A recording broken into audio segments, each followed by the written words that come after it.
Assalamualaikum friends, welcome back to Butter and Baraka. On today's video, we're going to make aloo palak, which is spinach and potato curry. It's very yummy, very easy, minimal ingredients, so let's just get started. As you can see, I've just peeled my potato and I'm gonna give it a rough chop. You don't want to cut it too small because they can break, and I don't want to cut it too big, otherwise it'll take too long to cook. So then I'm going to pour some olive oil into my pot just to get heated, and I'll finish up cutting my potatoes.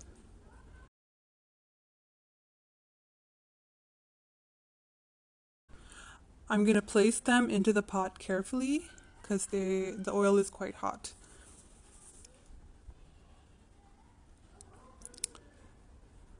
I'm going to give them a good mix just to get the oil coated on them. And I'm going to take cumin seeds and pour about a teaspoon onto them as well.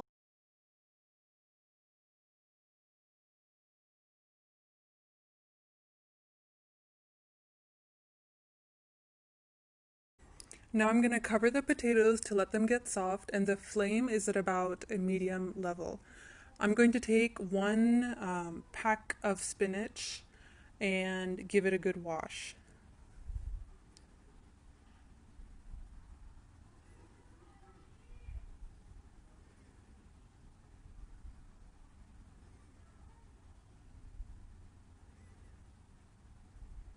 I'm gonna give my potatoes a stir as well just by shaking the pot like that. And as you can see, the flame is at like a low to medium low level. So the way I'm gonna chop this is I'm just gonna scrunch up the leaves in my hand, and then I'm just gonna give it a chop. It really doesn't matter too much how you chop it because all the spinach is gonna get wilted down anyway. Now I'm going to take out the potatoes into a bowl. They have gotten soft now. Just be sure to check it with a knife or a fork, and that will allow me to put all the spinach into the pot now. So as I chop, I'm going to put the spinach into the pot. But you want to remember to keep the flame really low at this point, because if the spinach starts cooking, then the spinach we put on top will not be at the same temperature, and then they'll all be at a different level of cooked. So, but now that I've put all my spinach in, I'm gonna put the flame back on high, give it a good mix, and then cover it to let it cook.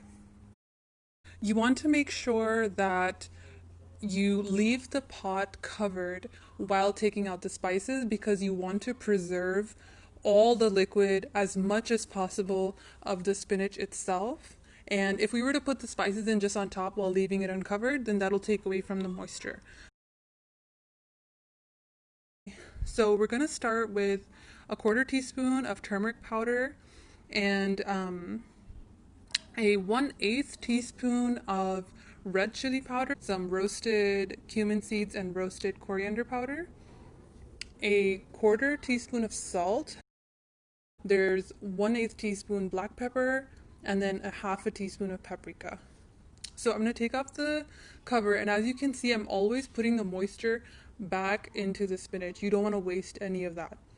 So I put the spices in, I'm going to let that cook, and now I'm going to quickly show you how I prepare all the rotis, or flatbread if you want to call it that we eat with our curry. I will make a detailed video in the future for how I make rotis. I just can't include it with this one because of lack of time, but this is just going to show you really fast how I did it right before dinner time. I'm using a non-stick griddle, and I really like the way it makes my rotis. So now I'm going to check on the spinach again. As you can see, the color is beautiful. The spices gave it another beautiful color as well. I'm going to add the potatoes back. I feel like the spinach has cooked enough. It's also up to you how much you want the spinach cooked. Some people like it really dark. That hand you saw over there was my husband's hand. because he was really excited about the food. I'm going to add dried fenugreek leaves on top at this point and some lemon. Here's a close-up for you guys.